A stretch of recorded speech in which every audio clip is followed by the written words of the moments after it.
Assalamualaikum. Welcome to my channel Online Information.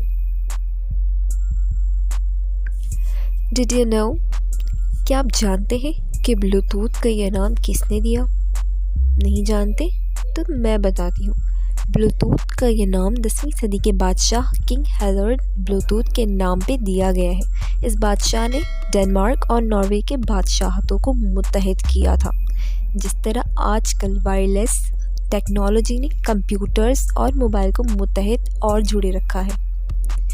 तो आपको ये मालूमात कैसी लगी हमें ज़रूर बताएं और इसका इज़हार कमेंट बॉक्स में ज़रूर कीजिएगा और मेरे चैनल को सब्सक्राइब ज़रूर कर दीजिएगा ताकि नए आने वाली वीडियोस के अपडेट्स आप तक जल्द पहुंच जाएं।